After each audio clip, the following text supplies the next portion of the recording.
ahead and get started tonight. We don't have as big of a crowd as we normally do.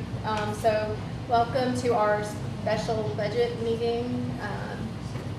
We'll go ahead and stand and take a moment of silence and then say the Pledge of Allegiance.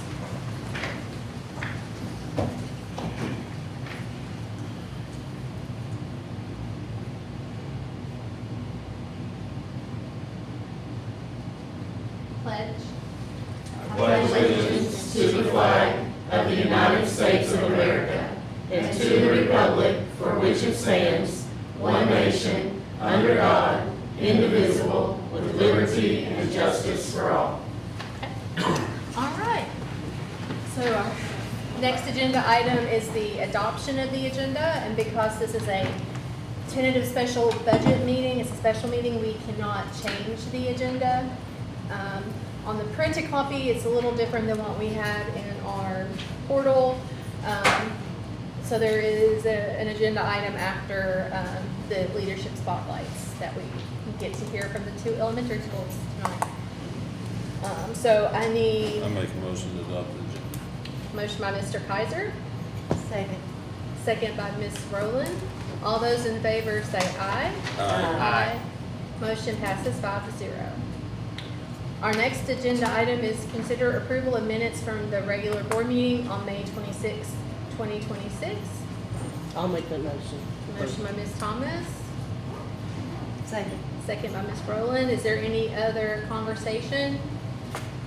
Okay.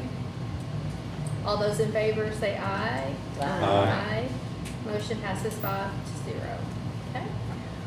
Aren't any other public comments up there? There are, Mr. Well, oh, yes. This is the part where I tricked him. So I'm coming over here as, prior to my service on the board, I started as a Partners in Education volunteer in I think it was 2018, and I wanted to volunteer at Baker. I was doing therapy going into the schools, and met Mr. Greg Gates, and he asked me to come on as a volunteer for that. I've been a volunteer through the years. This is the first year I've had a really hard time doing it because I've moved to a new position and a new agency, but definitely Partners in Education is near and dear to my heart. And I talked with, Greg works with a board of directors that they meet once a month. I had been really good about getting there, except for the past 7 months. I'm on electronically, but not physically there. So we wanted to look at the pillars that we've been doing through the school year. And Greg, he encompasses the whole picture. So as an empowered leader, Pamela Baker, she works at Catalent. Her statement is, I personally have appreciated Greg's rapid response to all of my requests, big or small. He has always made Catalent and myself feel appreciated and an important part of PI. He will be missed. Catalent goes, where do they go, Greg? RDC. Okay. So the next pillar is resilient learner. And what I saw through the years when I think I participated as a board representative for the past 2 or 3 years, what I've seen Greg do is teach new board members how to understand budgets, platforms, understanding funding and grants. There's a lot to running a nonprofit, and he educates and also learns himself so he can educate his board members. He does a really good job of that. So as an effective communicator, Casey Harden, she works for People's Exchange Bank, she says Greg is going to be a hard act to follow, which I believe that. His dedication to the mission of the organization, the Partners of Education, is unmatched. And he has done a wonderful job obtaining and fostering relationships with the businesses of the community. And that is true. We have so many different, he'll probably give us an update on that.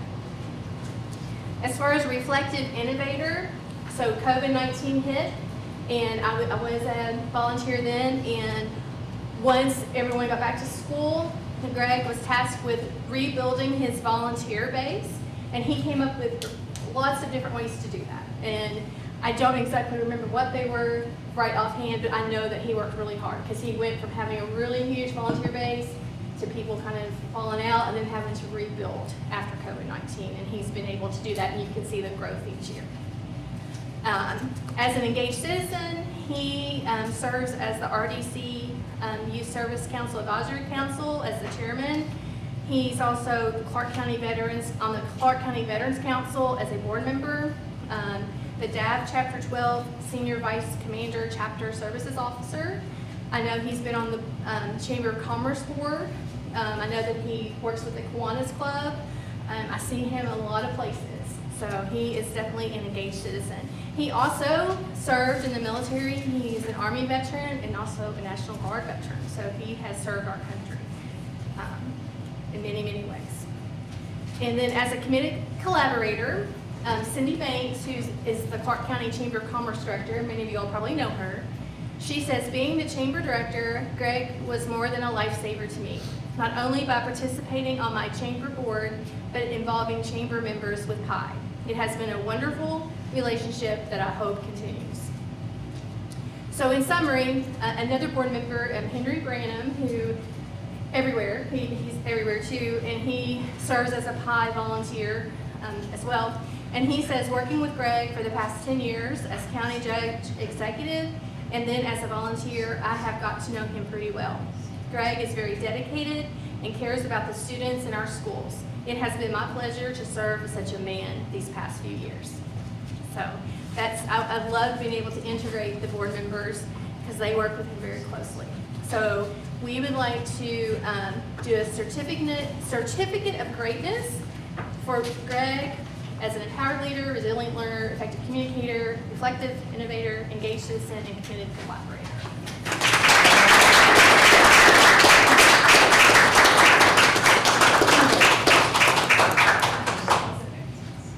Does everybody want to do it? Oh, we gotta listen to that. No, her. All right, here we go. Great. Thank you. Thank you.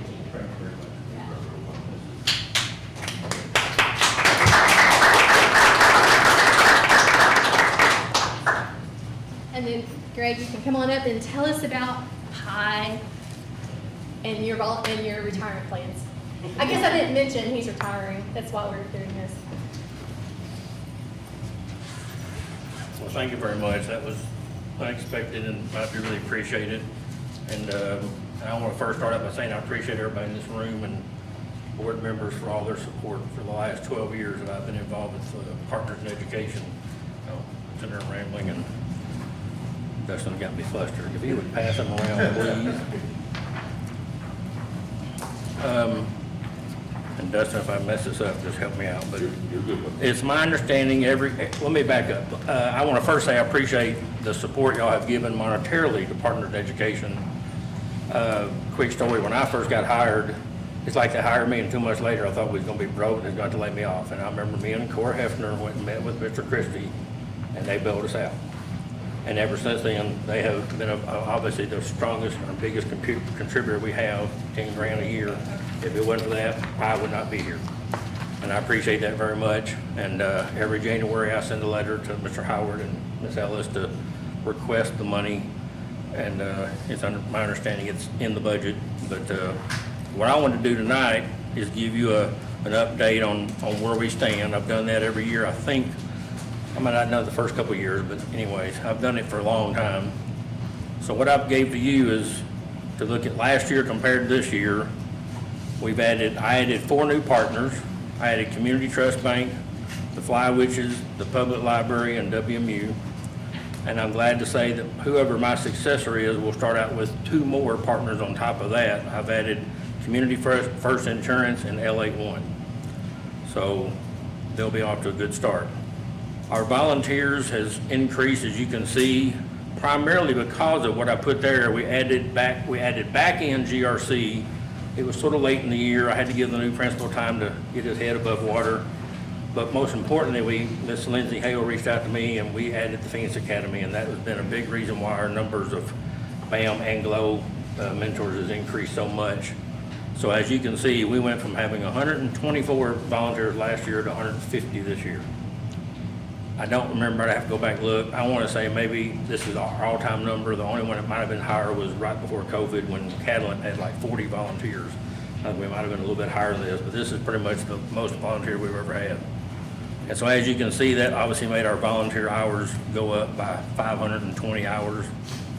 And because of that, this is the most important part, what's your return on your investment.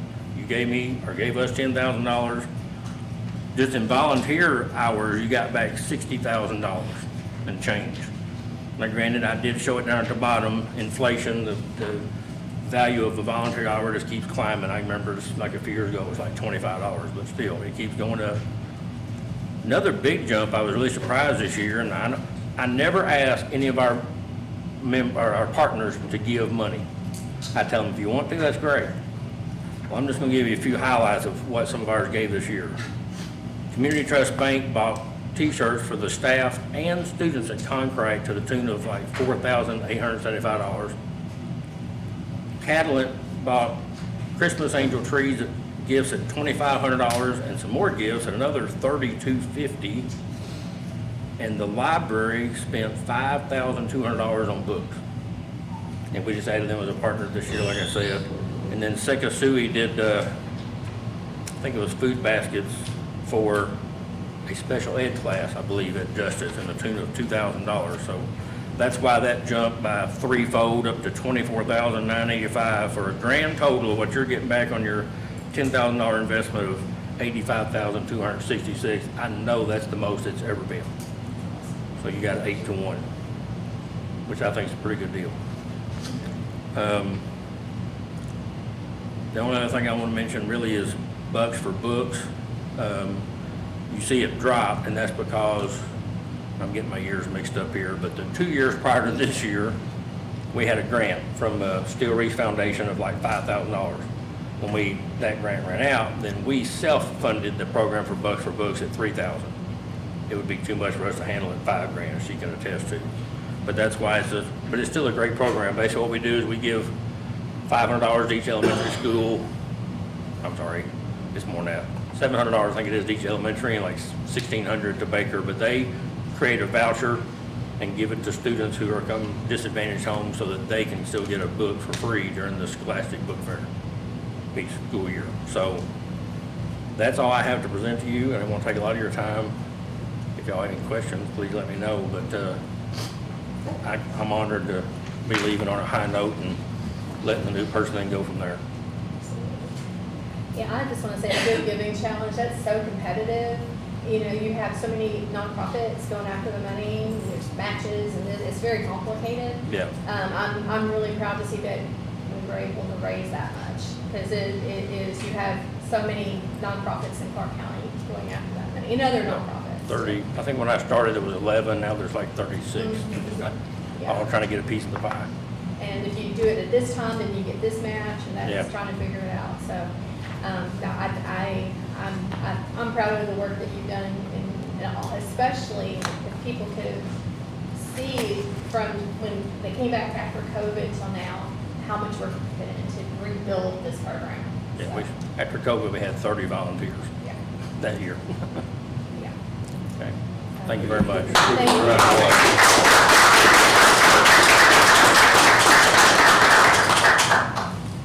Okay. Our next agenda item is acknowledgement of CCPS School Leadership Spotlight. This is Kelly Fitton.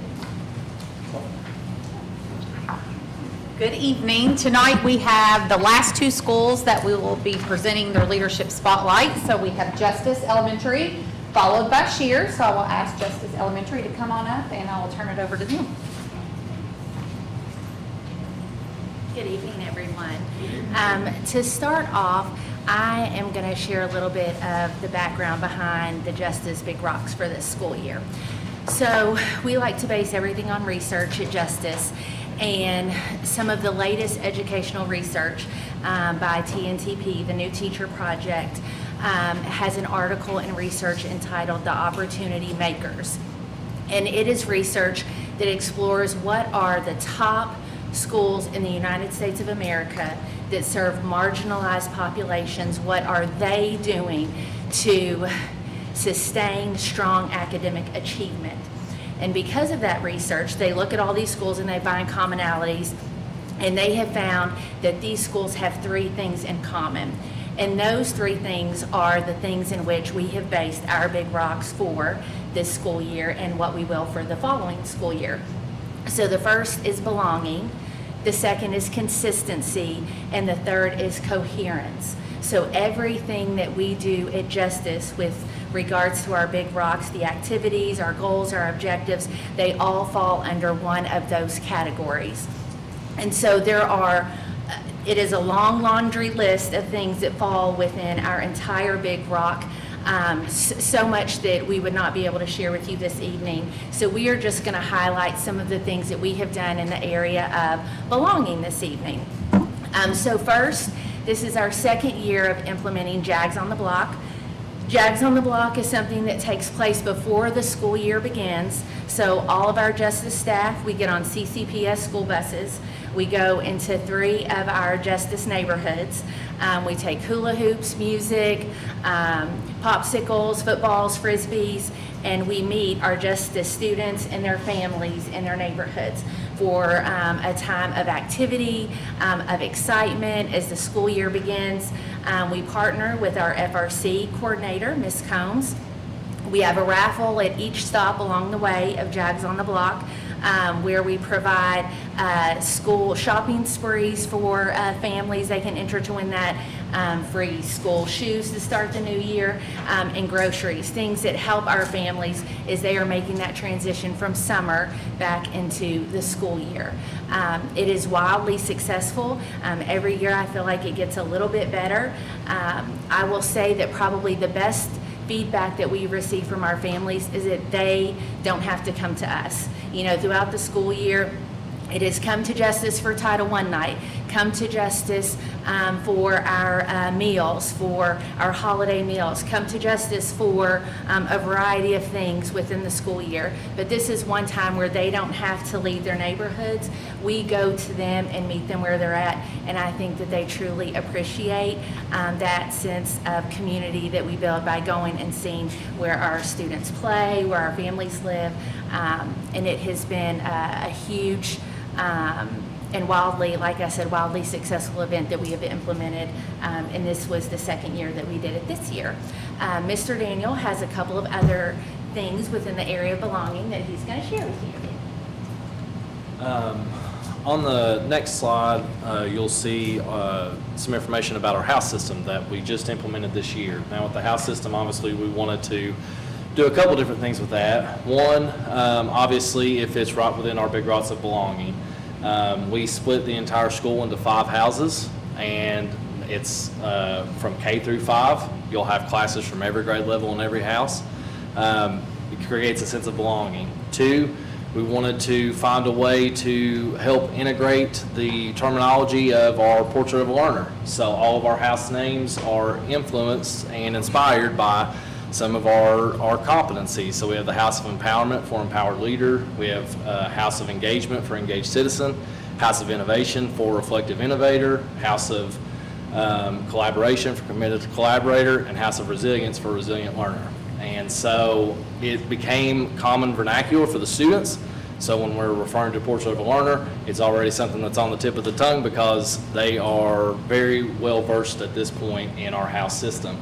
But it also allowed us to specifically target some deficiencies in the building that we wanted to attack this year intentionally. So it allowed us to award houses points in certain areas that we wanted to see improve. For instance, cafeteria, and we just had a conversation today in our MTSS meeting where cafeteria was our #1 location of behavior referrals in the past year. This year it fell out of the top 3, and I would directly relate that to what we're doing with the house system. But kids, adults alike, they have fun with it. They get awarded points for not only positive behavior, but also competitions throughout the year that we were able to do. For instance, our walking challenge, if you come in during our walking challenge, you're going to see students and staff alike sweaty and walking around, but they get into it, and it's a lot of fun. But it definitely has fed into our belonging Big Rock this year. On the next slide, you'll see some information on our relationship mapping. So as Mr. Howard has said, ever since day one that he's been here, is that students are our North Star, what is best for kids. And there should be not a single student in Clark County that comes to one of our schools and does not have a positive, meaningful relationship with at least one adult. This allows us to be intentional within that. So our staff, over the course of several meetings throughout the year, we have a list of every student that's in the school and every staff member, not just teachers, administrators, secretaries, cafeteria staff, custodial staff.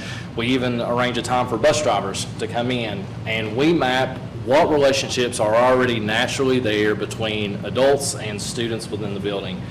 After we've been able to map that out, it allows us to intentionally target what students are coming to school and are not identified as having a positive relationship, so that we can foster that and make sure that they are feeling that sense of belonging that is obviously our big loss. If they can't come to school and feel that one adult cares for them, we have failed as educators. It doesn't matter how much they learn. That is the first step, and our relationship mapping has been successful, but has also allowed us to be intentional with that. On the last slide, we just have a collection of some pictures of different ways that we've highlighted Portrait of a Clark County Learner this year. You'll see pictures of our Power of the House night that we teamed our Spotlight of Portrait of a Learner and Title I, in which our families were able to come in and not only learn about Portrait of a Learner, but also learn about the house system and what we've been doing, and it was a lot of fun. You probably would have found me with the wheels spinning because students were allowed to spin for points, and that was a lot of fun for me, and we had a good time. But students were able to highlight all the ways in which they're meeting the competencies of a Portrait of a Clark County Learner. Our staff and student shout-outs were very intentional with our JAG brags and really highlighting how each of our staff members and students are highlighting the competencies of a Portrait of a Clark County Learner. And then we had, I don't know if it'll play on here, we had one video because at the beginning of the year when we put all of our students and classrooms into a house system, we had a sorting ceremony. And I have been at the high school. I worked there for almost 10 years. There has not been a single pep rally at that high school that was more rabid and loud than what was in that gym that day. And so this is one example of one of our head of houses being selected.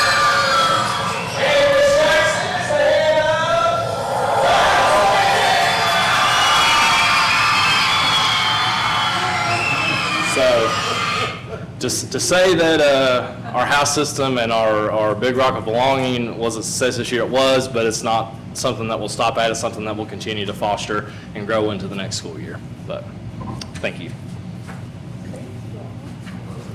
Anyone have any questions?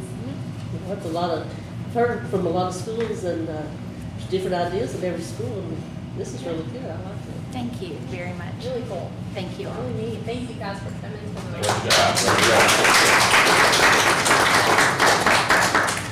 I think we're gonna have the sheer sharks are coming up. Good evening. Thank you for having us and allowing us to highlight the great things happening at Shear. So our purpose is our students, and we have the privilege of serving the next generation, and we're honored to be a part of their journey to greatness.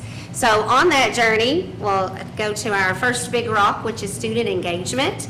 Our previous data in 2024, 2025 showed an increase in off-task behavior. So as a team, we decided we were going to target that behavior by increasing our use of Kagan structures. So taking something very basic, like a sit and get workbook in math, and making it more engaging for our students. So the photo is showing a quiz and show where students take that same workbook back to back, they answer, and then they turn and show.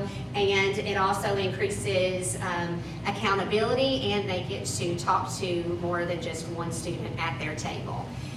So it goes beyond just that academic piece. We're fostering those social skills like eye contact, body language, and feedback and positive praise.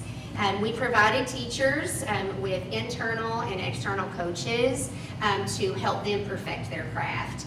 And we also monitored monthly, so our coaches did give us feedback on what they observed. So we were able to take that feedback and then go back and work on our professional development of where we needed to guide our teachers. And based on our monitoring data, we saw an increase in the structures used for academic purposes, which proved to us that our teachers are now more confident. They feel comfortable using the structures. Also, in 77% of our observations, all of our students were actively engaged, which is awesome. So basically, we started out last year getting our feet wet. This year, we really increased so that next year, it's an expectation that we see that in every lesson. Our next big rock was differentiation. Our goal is to maximize the learning for all students through the use of co-teaching stations. So within each classroom, you may see 3 teachers. You'll see a general education teacher, a special education teacher, and an instructional assistant. And the special education teacher is there to scaffold, to maybe provide prerequisite skills or provide support for students with misconceptions prior to the grade level content. And then that same group of students will travel to the general education teacher for the actual grade level content, and then they'll continue to practice with the instructional assistant.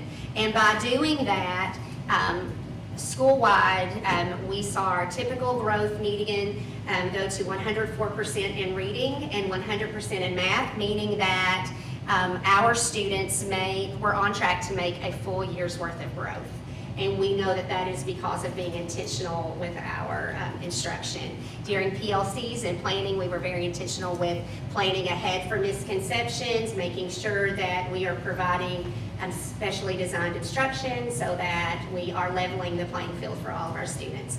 Also, there's something with already called stretch growth, which means that students that begin the year below grade level, they are not only given a typical growth, but a stretch growth goal. And that means that that is going to put them on a road to proficiency. At 31% of our students in reading school-wide met their stretch growth, and 26% of our students met their stretch growth in math. So we're really excited about the growth this year. And we know that it was because of the intentionality of focusing on those 2 things. Ms. Campbell is now going to share about our intentionality with Portrait of a Learner. All right, thank you again for having us. As all of you know, I'm Clark County through and through, so Portrait of a Clark County Learner is something near and dear to our hearts. And, you know, like Mr. Howard and Mr. Daniel said, our students are the North Star, and we're growing great people, not just in academics, but the whole child. And the Portrait of a Learner really embodies that. So this year we kind of went slow to go fast. We provided authentic opportunities for students at the beginning of the year, just having conversations around what do those competencies mean, not just being able to repeat them with me on the morning announcements, but really what does that look like, what does that mean? So that was our big focus this year. We recognized staff and students weekly who exhibited these competencies, so not only knowing what it is, but seeing it in action. That's really powerful when we can share that with students, like, hey, your teacher was caught being an empowered leader. In the hallways this year, we would hear students and staff, you know, conversing, hey, I love how you're being an empowered leader, or just those conversations, the language, that common language that we really want to hear. We also recognize students within the classroom. Some of our teachers highlighted a student for the day. Some of our teachers took the images of resilient learner, empowered leader, and began putting it on labels, putting it on their work. So really making sure they understand it's not just words, but we want you to live this, breathe this. We collaborated with our music teacher. All of our students that participated, we had over, I think it ended up being like 89 of our students participated in the musical. I think most of you were there and got to see that. But a student going through that experience, that embodies each competency of the portrait. So that was a great connection that our music educator had, and the staff that helped with that, they really highlighted that throughout the rehearsals, throughout the actual weekend of the production. So really giving them real life examples and highlighting those, making sure students understand those. Also, like I said, on the morning announcements, we say after our shark anchors, which we've connected our shark anchors, we have them visually around the building. In every classroom, we have our sheer shark anchors where we're safe, helpful, accountable, respectful, kind. and there's movements to those, and our kids do it every morning. But we've also this year connected our anchors on a chart in every classroom to say you're being safe. This is the competency that matches that. So really putting Portrait of a Learner out there. You're seeing it, you're hearing it. There's no way you can have no idea what it is, because we want it out there. We want you to know. So that's something that we did, so our kids are not only just saying it, but they're seeing it as well. We also had our student showcase this spring. We're very excited about that. Our students, they participated in student-led conferences, so that gave them a time to just share with their families ways that I'm being an empowered leader or resilient learner. That was really powerful for our students, because especially in elementary, talking about yourself, sometimes it doesn't come natural, especially today in our world in elementary. So we really provided students the opportunity to practice. So fourth graders may have gone to like second grade or third grade and practice talking about, this is how I'm an empowered leader, and they had a template that they followed. Some of our younger grade levels, first grade in particular, they kind of took a different route, but we had the guidelines, parameters we wanted to see. Even our youngest ones were able to show and really talk about it. But that practice piece, which collaborating inside your building with your students, mentors, older to younger, that's very powerful, because it's different presenting to your peers. So that was definitely a success that we had. Our families, we had a great turnout for it being the first one, highlighting Portrait of a Learner. So our families really loved it. I feel like they walked away really understanding more about the portrait, because I think that's our next step now, is, looking forward to how families are now going to understand a bit more. With that, our goal was to have every student have someone come so they could share. You all know me, I love pictures, I love videoing memories and moments. So we had a great idea that the ones that didn't have participation or nobody came that night, we'll video it and we can share it on Parent Square. Well, that's a big feat when you have quite a few. So we flipped the script a little bit on that, and we had community volunteers, that picture on the bottom. We had a community volunteers, multiple actually, came in and partnered with our students who didn't have a family member or someone come that evening. So every kid did get to share their Portrait of a Learner ideas and ways that they felt like they showed those competencies. So that was really powerful, just making sure we had authentic audiences. The kids chose, is that this is your academics and this is things that you do. So pick somebody that you want to share your accomplishments with, that can support you and be proud. So even though some of our kids didn't have families that come, we truly partnered with our community to make those experiences valuable.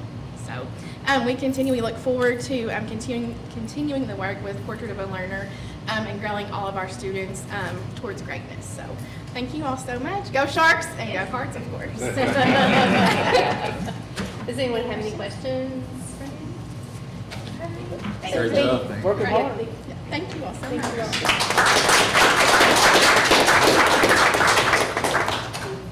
All right, our next agenda item is consider approval for the GRC Hoops team to travel to Cincinnati, Ohio for a college tour and basketball camp on June 2nd at the University of Cincinnati.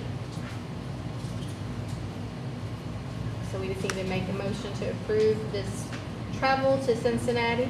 I'll make that motion. It's not overnight, right? No. It's just in the. It's not overnight, that's correct, but it is out of state, so that's why we have to have more proof. Yeah. So was that Ms. I Thomas made the motion? I'll second. Second by Mr. Kaiser. All those in favor say aye. Aye. Any other discussion? Conversion. Motion passes 5-0. Okay.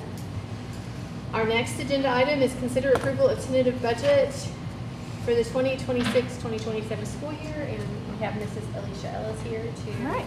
talk to us. Ready to talk some numbers? Oh, yeah. All right. So this is our second step in our budget planning. I'll lose my pen. So this is what we have to submit to the state by the 30th and what we will start our school year with. So again, snapshot in time.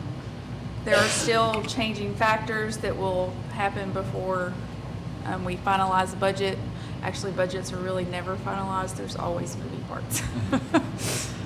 So this is just kind of a summary of all of the different funds. So we've got our general fund, which is our big bucket, revenues, special revenue, which is grants, district activity, school activity. Those are the things where, that happen at the school level. Nothing gets budgeted in those until monies are actually collected, so that's why they're sitting at zero. We've got capital outlay and building fund. Those are our, exactly what they sound like for our buildings. Construction fund, again, nothing happens in it until we actually are doing some kind of activity, which is, you'll start seeing something budgeted in that when we start this renovation that we're doing, but nothing has really happened on the books yet with that bond until all of that starts, which will be in the next month or so when we sell the bond, and then you'll start seeing the budget, but right now that's not happened.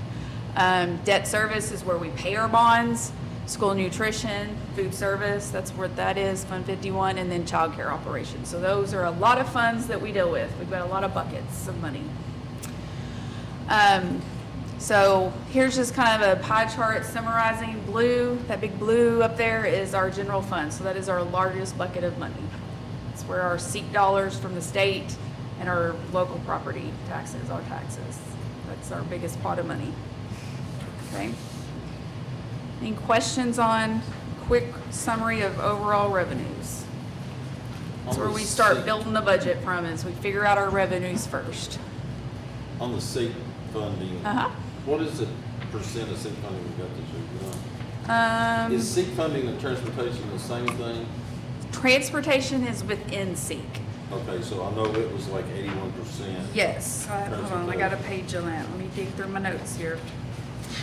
So this year, transportation was 81%. Prior year was 74%. So we are not 100% funded on transportation, but that is given to us within the SEEK formula from the state. So how much, do you know the difference on how much we received on SEEK funding? What percent are we off on it? I'm not completely understanding your question, I guess. You talking about Oconee? Yeah. I know it's changed like over the next 2 years, but as far as like the percentage that the state Within the new cycle of SEEK? Right. So the transportation is set to stay the same through both. I think it's budgets. still at It'll be 80%. at 81%. There's actually a state law, Constitution says that it should be 100%. Yeah. Who can we arrest? We're still working on that. I Yeah. would say contact. I was gonna say, I don't think the percentage has changed in the new SEEK. I was gonna say, it's It is still not. at 81%, Still at to 81. my understanding. I know the Yeah. percent, like per child went up like a little bit, and then it'll Yeah, it go went up again. $34 Yeah. and this then next year, and then it's supposed to go up another, 57, it'll go up a little bit more. Yeah. It'll go up almost 300 the next year. yeah. But that's not specifically to transportation. Transportation still at 81. Is that what you were Yeah. asking? Okay. In a roundabout way. All right. So let's hop into general fund, which is our largest bucket of money.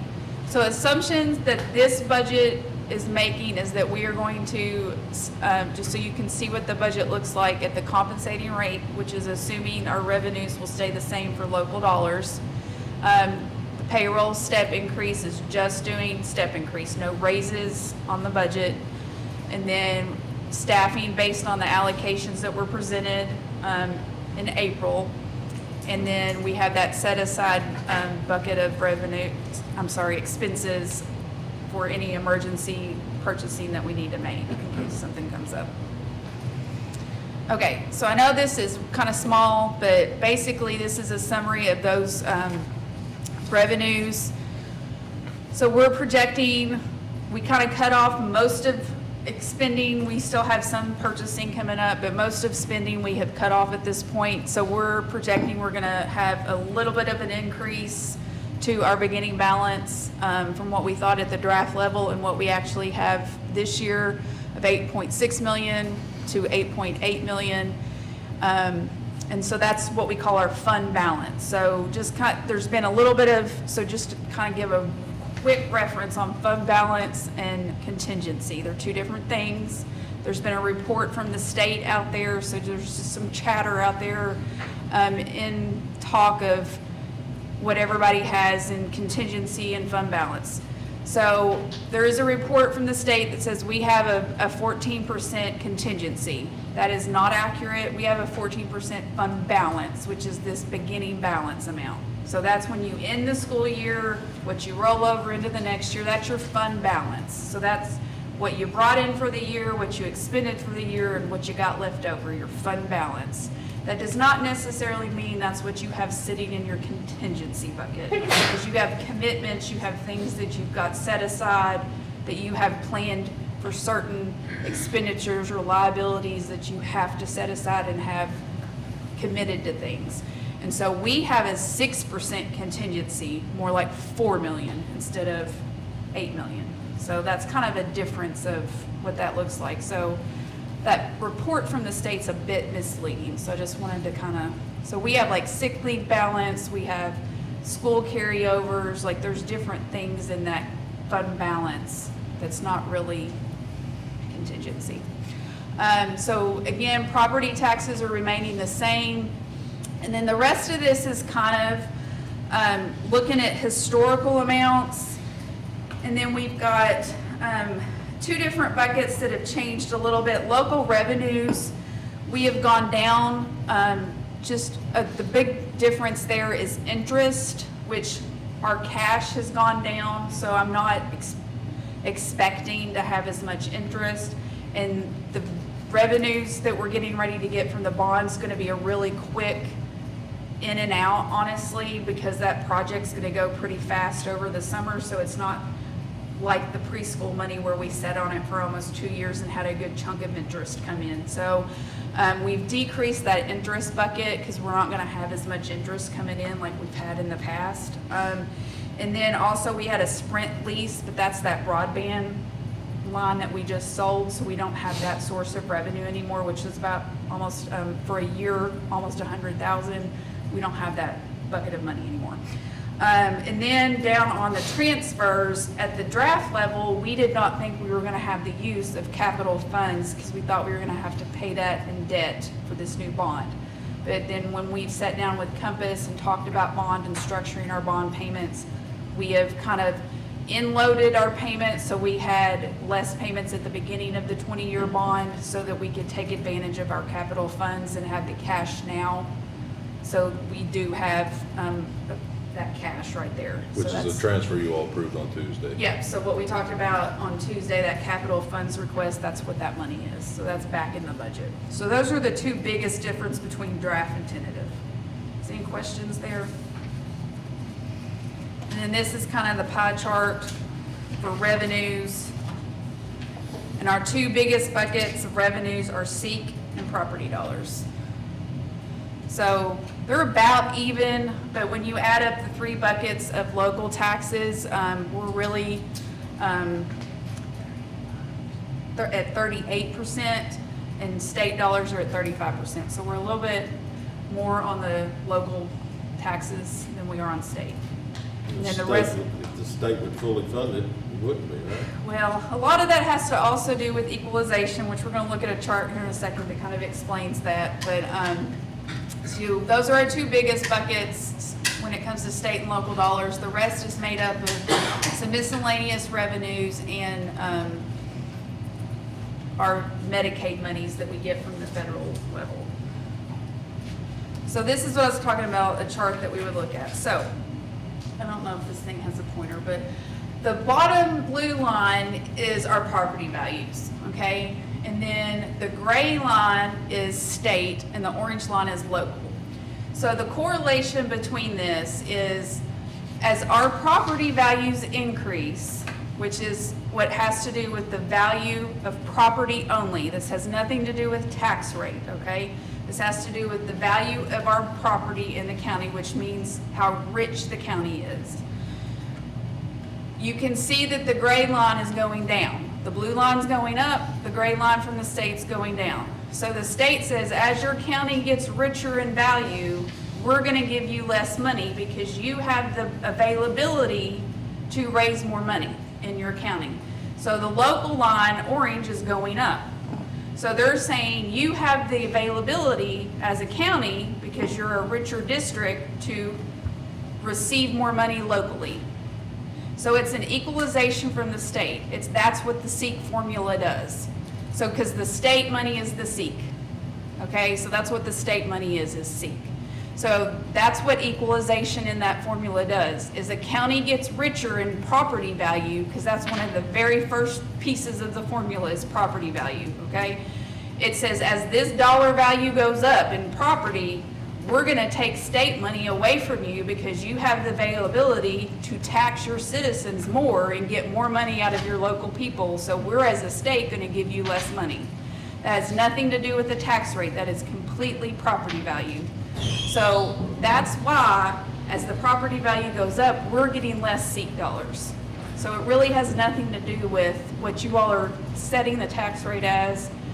We lose, anytime the property value increases, our SEEK from the state goes down. So that's what we're offsetting it with when we decide what tax rate to choose. It's offsetting the loss from the state. I mean, that's just plain and. So like some of the other bigger districts, like probably Warren and. They don't get much they don't SEEK get at all. SEEK. Fayette County and Jefferson get hardly any SEEK dollars. So They that's are- all on the citizens. Yes. Yep. A lot of these small independent schools, they get hardly any SEEK dollars at all because they have such high property values. That's what that equalization from the SEEK does. So it's not like when property values go up, it's not like we get extra money. No, we actually get less money. You get less money from the state. Yes. Yeah, So that's we what get I'm saying. less money It's from not the like state. property value goes up, so, oh, y'all gonna get a bunch more money because state's gonna cut us and we're Nope. not gonna get it. Nope, state cuts us. So that was just kind of a correlation so y'all could see that we get cut on one side. Unfortunately, that's kind of the math of how that works. Not saying it's fair. The state thinks it's fair, but it's not fair in some senses.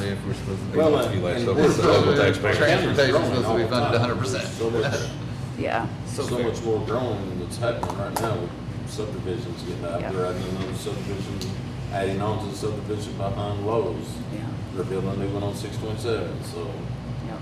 that is a challenge that we're gonna have in the next few years. All right, any questions on the revenue side before we move on to expenses?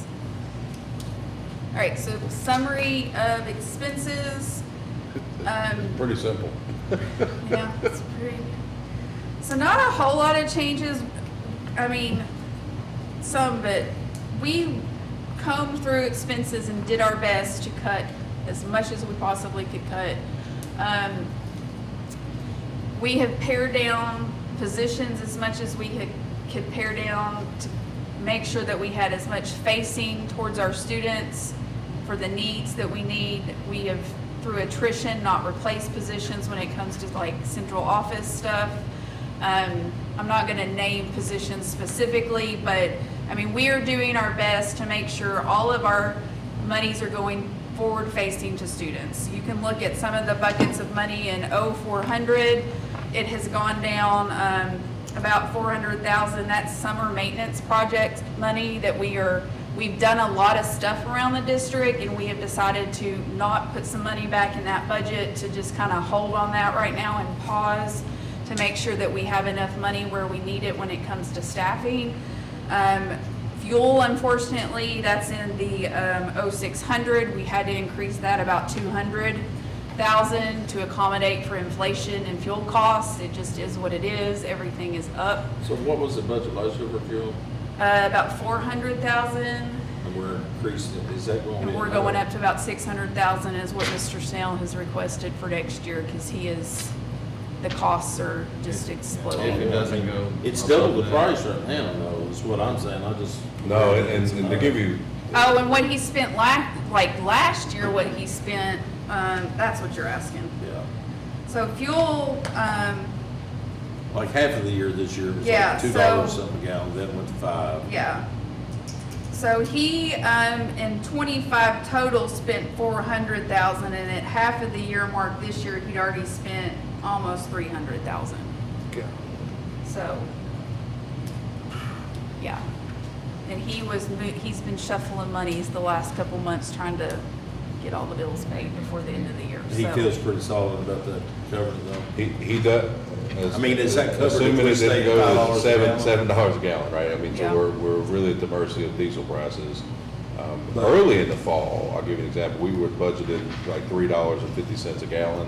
We were getting it for about $2.50. We're Yeah. actually saving So money. you save some money there. Yeah.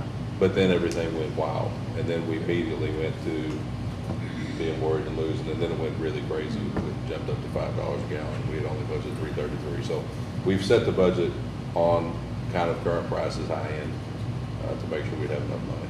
So unfortunately, I do not have a time machine that can go out a year and see where we're at with diesel prices, but we feel a lot better at 600,000 than we did 400. 400, there's no way we did it. So the inflation That's not gonna end the that inflation fast. is hurting Clark County Public Schools just like it is our families, Yes. even with food costs, everything. So Yeah. we've tried to adjust for some of that in the budget. So that's what, I mean, like, we've had meetings, we've had double meetings, sometimes triple meetings. Mr. Watkins got to looking meet at- with us 3 times. I mean, so we have hashed out budgets multiple times, trying to cut as much as we can possibly cut, just to put some back in savings or that contingency as much as possible for the rainy day if something pops up. But some things you just have no choice. I mean, we've had, and we've got another slide here at the end to talk more about it, but I mean, as he said, inflation has hit us. We've got insurance premiums up, That's where I'm fuel's at. I'm up. on that page. Yeah, I was gonna say, you've got to jump And we ahead of could me. get some, we could get some nuts and bolts of it, yeah. So, I mean, I can go ahead and skip to that just, and I can skip backwards, but, I mean, this is stuff that we know is hitting us that I've already budgeted for because we know it's coming. I've already gotten notice that our insurance premiums are going up 25%. That's Is that on 275. every insurance, or is that like, is that our liability or That is, every insurance? yes, that we're that's having? fleet, that's property, our umbrella, like all our kind of miscellaneous. Workers' our comp, all that in there? Not workers' comp. Workers' comp's not in I- it, okay. That one is not notified me yet, but like all of our other things except workers' comp, I got a notice that premiums are going up 25%. So that's an additional 275,000 on the budget. But the worst thing is the deductible went up that high, and you still. And get then our that deductible increase. is changing from 2,500 to 10,000. I mean, that's a huge, that's huge. So, I mean, that's a big thing.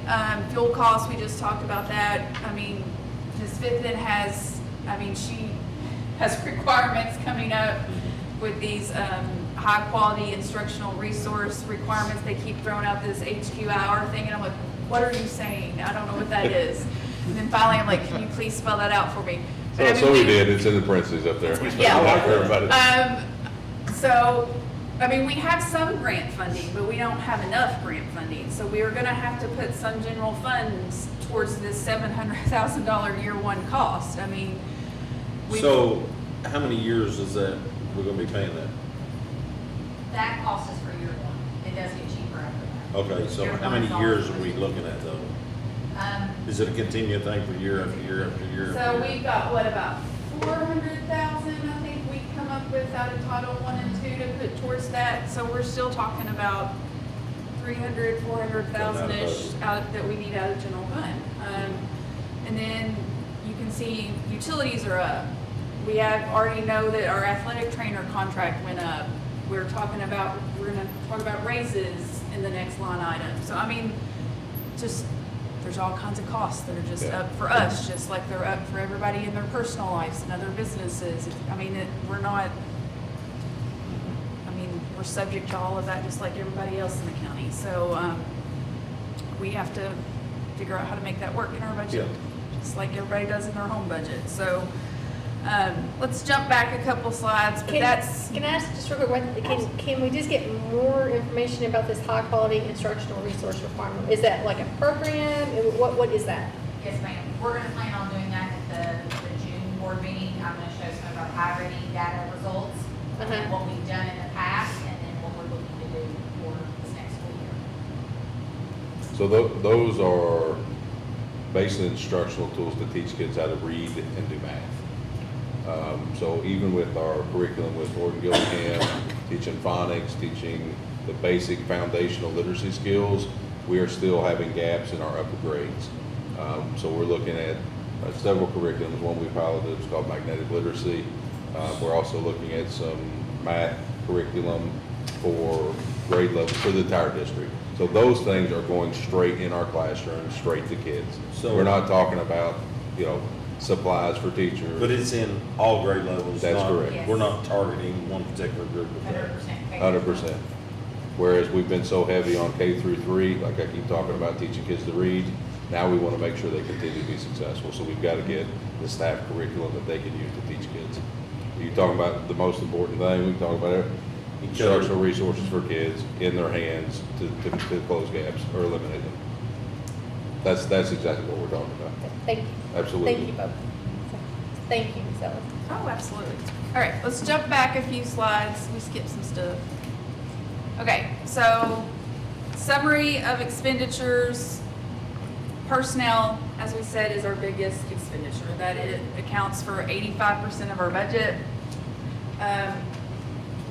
The rest is what we're trying to operate our district on, which is very slim. So that is becoming increasingly difficult, but we are doing the best we can. We are. Again, that's intentional. We are intentionally making sure our budget is on the most important thing, which is our staff. So, but with that, we have to make sure we have enough revenue to cover the needs. Okay?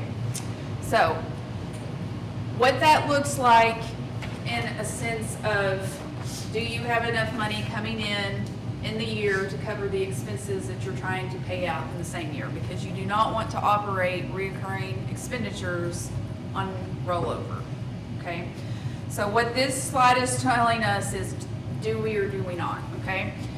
So with the compensating rate, so keep that in mind, this is based on compensating rate, okay?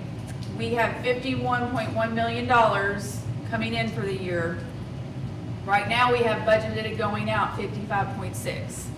So it looks like we're deficient 4.5. But I want you to understand what that's made up of, okay? So some of what's in the budget really is part of our rollover, okay? So we're not necessarily deficient 4.5. So one, we have set asides. That 700 is budgeted out in that 55. So that's part of our beginning balance. Also, schools are carrying over 237 of their school carryover, so that's really part of beginning balance. We're gonna estimate that we have about 1.7 in purchase orders that we didn't get closed out in the current year that are gonna roll over, so that's really part of beginning balance, okay? So then that's leaving us with the assumption of, we better have 1.8 million in one-time expenditures that we're saying is part of carryover, or that's part of the beginning balance or contingency or something that we know we're not gonna have that's reoccurring expenditures. Is that realistic? Well, one, this is compensating, so if we take the 4% revenue increase, that's another million off of that. So we're saying $1 million would come off of this 1.8, so that's really only 871,000 deficient when you look at it that way. Does that make sense what I'm saying to everybody? So that is a little bit more realistic that we would only be 871 deficient in the sense of we might have 871,000 in one-time expenditure type items of purchasing that could come out of contingency possibly. Or we are inflation and we really are over budgeted 871,000 because of inflation. And we're spending in contingency in our fund balance because we're over budgeted. Are y'all with me? Yeah. So The other caveat that is a little more sunshine is we do not expect to spend all of our money from this previous budget on the district side. correct. Right? So if we don't spend all of last year's money, that will help offset even the 870. So this is the But we assumption won't you know. would 100% spend everything budgeted. Yes. But we've cut off spending for this year for the most part. And we won't know that till, That's where this is the So, process. We won't know that example, till- I'm expecting to roll over an extra 200,000 in the beginning. So if you say, okay, we'll roll over about 200, 300,000, well, then you're down to about 500 spending. So, I mean, there's caveats to this, but a lot of it is inflation is starting to hit us, okay? It's starting to hit our budget as well. So we're getting to a point that we've got to watch our spending as well. We've got to be mindful of what we're doing as a district and spending our monies on as well. And specifically, even though we want to give everyone a raise every year and a significant raise, we're limited because of that number, because of the inflational impact on the district is causing us to not give it a bigger raise. And especially this year when the state is only paying us $30-some per kid more. Right now, it gets better in the next budgeting cycle in year 2. But I always want to protect the district and be very, very conservative. Again, we've got some things in here for you to look at, certified wise, and I'm jumping ahead, and I want to, No, that's fine. you know, you guys approved a 1% raise on top of the step raise.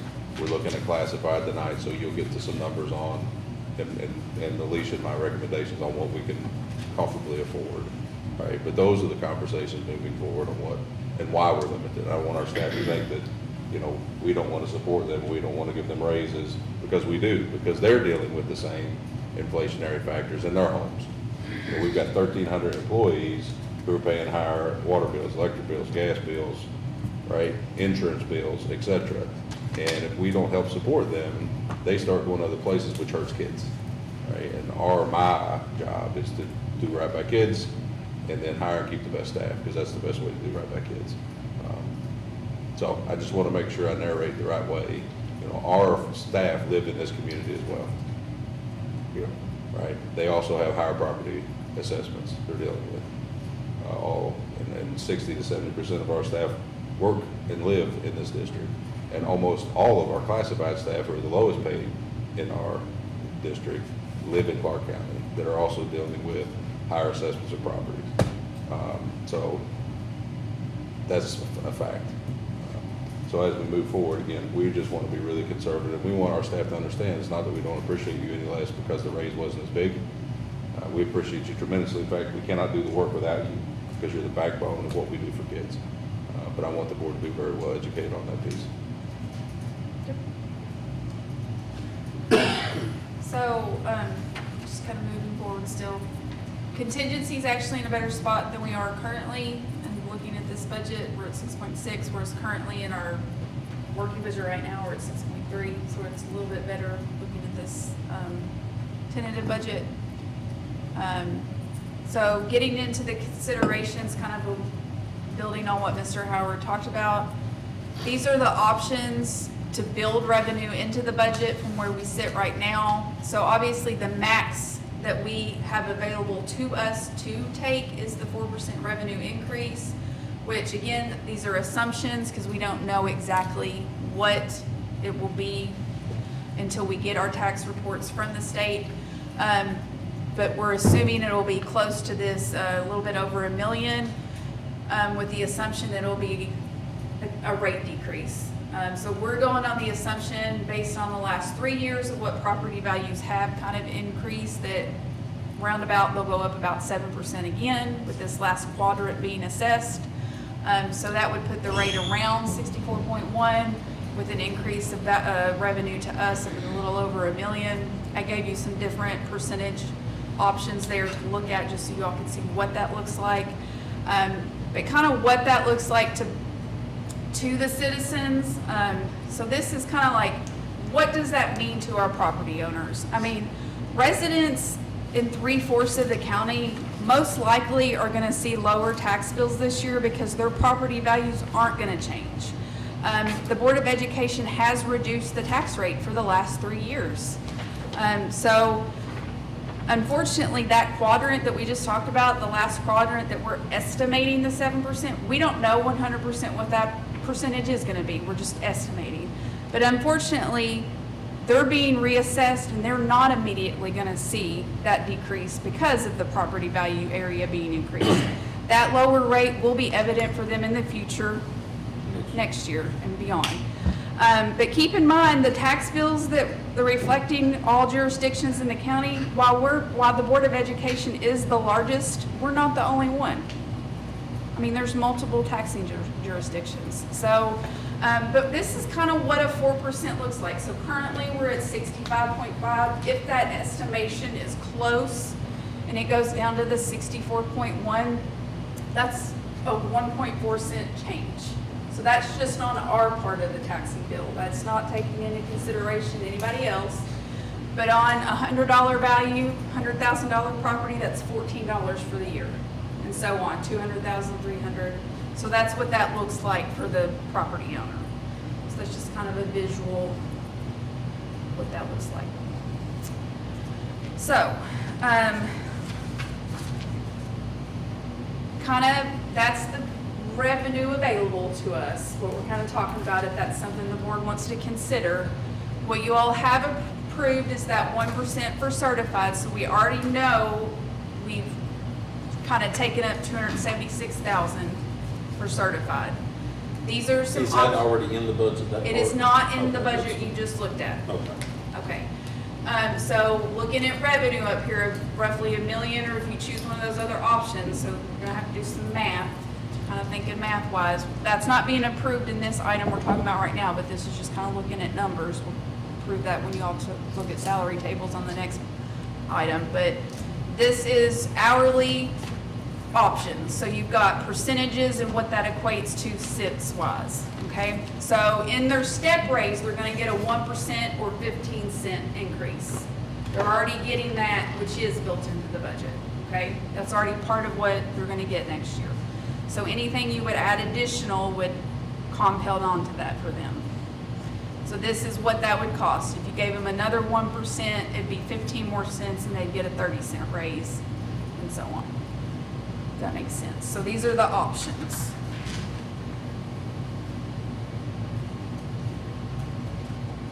This just kind of summarizes what that looks like for certified. They got the 1% table increase, another 1% from you all, so they get a total of a 2% raise next year. So that's a total cost on the budget of the 553, the additional 276 that I have to add when we come back for our working budget in September. Classified, they're gonna get the 1%, and then anything you all would choose. And then this is that known expenses that we just talked about. So that's kind of where we're at with Fund 1. Okay? Any questions? Any discussions? Okay. So just kind of running through the rest of the funds. Fund 2, these are where we are this year on grants, what we know for next year. I never show anything until I know what they are. I'm not gonna make the assumption that we get a grant until I know that we have been awarded the grant. So at this point, we have a little over 7.5 million in grants. At this point, we know we're gonna have 6.3 for next year. Just a note, we are down in title funds about 155,000. We already know that. I mean, thankfully, we're up a little bit on IDB funding, about 50,000. So that was good, but we've gone down in migrant, 47,000. Does that so look that's a to big come up cut. any? On what? Migrants not gonna come up any? No. So that's a big cut to that program. So that's kind of where we stand right now. And it's not to say we won't find out. I mean, this is pretty much our federal funding. We've pretty much gotten all of our federal funding that we're aware of at this point. There's still more state funding that will come in that just hasn't been awarded at this point, but most likely we'll get most of that. It just hasn't been notified at this point. But again, 22 and 25, I'm not going to read through all those slides. You all have that in front of you, but that stuff is not booked until it is recorded and collected at the school level. Fund 310 is based on our ADA, the $100 per student count. 320 is those nickels that we have in our tax rates. That's what we put into the building fund from our property. 400 is our debt service. It is going up. That's based on that new bond that we just are getting ready to sell. I think it's actually getting ready to sell like next week. Next week, we Yeah. should have some numbers and percentage. Yeah, so that will happen. So this is just kind of a summary of those numbers. We should still have about 1.3 in that capital funds, which we'll put over to general fund next year. Fund 51, school nutrition, she's still really close to same budget. She's adjusted just a few numbers, but not much. So I won't go into detail there. I don't know if anybody's aware, but we're opening another daycare. So now we have 8 locations instead of 7 locations. But, so that is kind of a run through of everything. Again, future considerations, they're still waiting on PVA, change whatever tax rate you all decide, still waiting on some grant awards, any legislation decisions that could possibly change. So any possible enrollment changes that might add some teachers possibly, which I think there's a few on the cusp of getting a growth teacher. So, I mean, there's a few things that we'll bring back in the September budget that you'll see any decisions we make between now and then, you'll see at the September budget. So next steps, and then we ask for an approval of the budget. If there's any questions. Anyone have any questions for themselves? I make a motion to approve the 2026 2027 budget as presented. I'll second. All right, got a motion by Mr. Kaiser and a second by Mr. Dorsey. All those in favor say aye. Aye. Any other discussion? Motion passes 5-0. Okay. Our next agenda item is consider approval of the 26-27 school activity fund budgets. So this is just a compliance that we need the school activity fund budgets approved. So this is a Red Book compliance activity that they have to do Every year. every year. I was gonna say, is there anything different from last year? No, I mean, it's just them estimating what activity they think they're gonna do through the year. We will not actually book this information specifically. We will roll over what their end balances are on June 30th to start the new year with, and then they'll book as they collect monies. But this is a required activity of Red Book. It's really more of a planning for the sponsors, just to kind of think ahead and plan for their clubs. And I'll make a motion to approve 26-27 school activity fund budgets. Second by Ms. Rowland. All those in favor say aye. Aye. Any other discussion? Motion passes 5-0. Okay. Our next agenda item is consider approval of the 26-27 pay schedules and extra services. so these are what you were presented last month. So the certified scale does have that 1% in it that you had already approved, but otherwise they look exactly the same, and it's your discussion of what you'd like to do to change anything on the scales. So what we voted on last one is already on this. Yes, so they For look the- exactly the same as what you were presented last time. Okay. It's just whatever discussion tonight of how you'd like to On change the- them. Specifically with classified staff. Yes. Yes.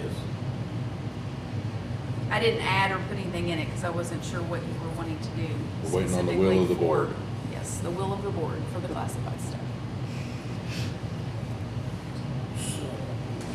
And just for those who may be listening, classified staff include our cafeteria workers, bus drivers, teachers, Instructional assistants.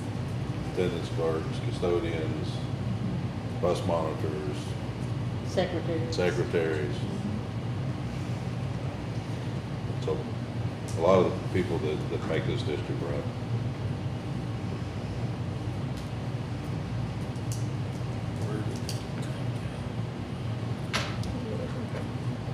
That other page was in that other worksheet.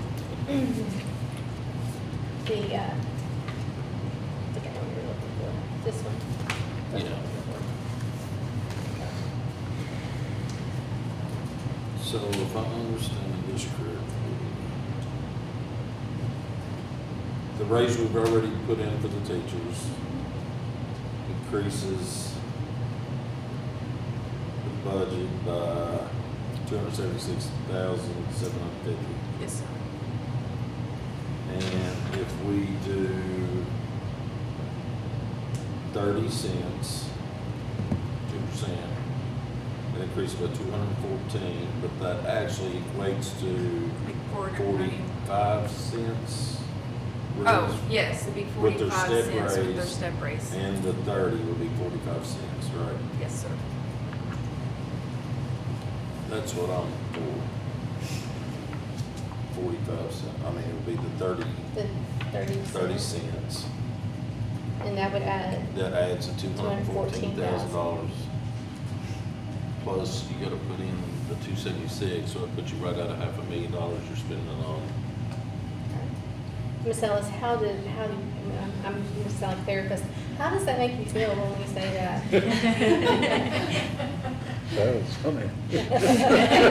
I usually hide my face with water, but I didn't. I couldn't do it that time. You caught me off guard. How comfortable are you with that? I'm comfortable with that. Knowing that we have the inflation costs and the HQIRs to deal with, I would like raises to stay around the 500 mark just because we have other costs that we also need to compensate for. So I respectfully ask the board to consider the 4% revenue increase, which would bring us $1 million, and then use half of it for raises and half of it for inflation. If we're gonna, yeah. So when do we Increase vote on classified. That's not until, the revenue increase? August. Yeah, next month. Tax rates aren't until August, But but once we- but you gotta consider that revenue source to We're consider gonna do raises. this, right. It's the So, same thing that happened last year. yes. Correct. yes. Please don't back out of that once we get to August, because it's all kind of a circular decision together. And it's kind of backward the way they make you do it. It I is. mean, The because- timelines are very backwards. They have, it's never made sense. You always gotta be weary So of as those long as we do the decisions you 4% make. revenue increase, this will be covered with that. Yes. And again, it's not tax increase. It's not a revenue. tax rate increase, it's a revenue Revenue increase. increase, yes. Yes. Correct. So what do I need to do to, Well, does anyone have any other, I know we usually do does Would- anyone have a question, understand what we're saying? So, let me understand what you're saying. So you're saying to add an additional 1% onto the already, no, I'm saying add an additional 2%, 30 cents an hour. oh, okay, I got you. Would be To the 1% 1% that already 1%, occurred. so that would put them, I was showing you the getting wrong one. 45, no, I've seen it here, so 30 there is 2%. Okay. But the That makes step it raise 45 already cents has total. 15 cents built into the step rate. So it should put them at a 45 cent Total. per hour With the raise. two combined, For the the step raise classified. and the, For the table annual, raise. yeah, step Yeah. increase and 2%. Okay. Yeah. I'm good.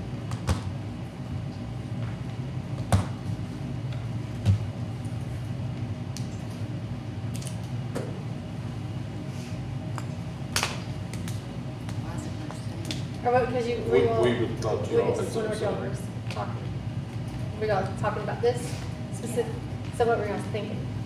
We're not thinking, I mean, we are thinking, but she just asked me if I was comfortable with this. With Yeah. what Carl's, I guess, gonna make a motion on. Well, I don't know how we, because this is approval of pay schedules, they are, so how do we need to change the pay schedule? you just say it with the motion to increase them with whatever you want Okay. to increase. So I make a motion to approve 2026, 2027 pay schedule and extra services with an additional 2% added to classified staff. Hourly, I would say classified hourly It's staff. classified hourly. Okay. I will make second that, motion.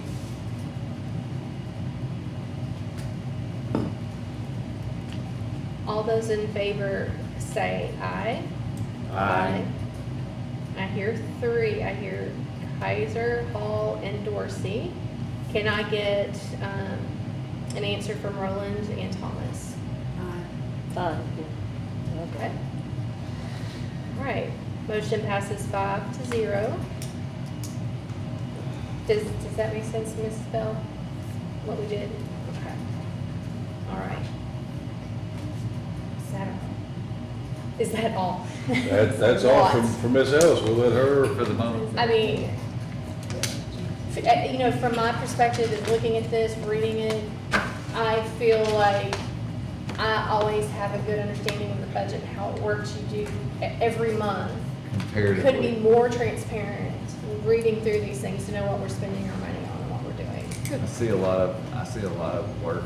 Of course, my company does a lot of work with other school boards, and I see a lot of this same stuff. And ours is, you do a really good job as far as presenting the information, letting us know what options we have, giving us details. Yeah, it's comparatively awesome. And that's why, you know, people in the community, we can, if they ask us questions, we can confidently talk to them about it because we know you're confident and we know what you're saying and what you, so from my perspective anyway, that's how I look at it. And appreciate you so much. So, yes. Ever have questions, my door is open. Oh, absolutely, yeah. Thank Thank you so much. Thank you. Okay. All right, our next agenda item is, we're going to adjourn to closed session. And in this closed session, consider approval to adjourn to executive session per KRS 61.810, 1F, discussion or hearings which might lead to the appointment, discipline, or dismissal of an individual employee, member, or student, and KRS 61.810, 1B, deliberations on the future acquisition or sale of real property by a public agency, but only when publicity would be likely to affect the value of a specific piece of property to be acquired for public use or sold by a public agency. Do I have a motion to adjourn to executive session? I make that motion. Yeah. Well, Ben. Go for it. Second. Okay, Mr. Dorsey and Ms. Rowland, all those in favor say aye. Aye. Motion passes 5-0, and we are in closed session at 7:23 PM.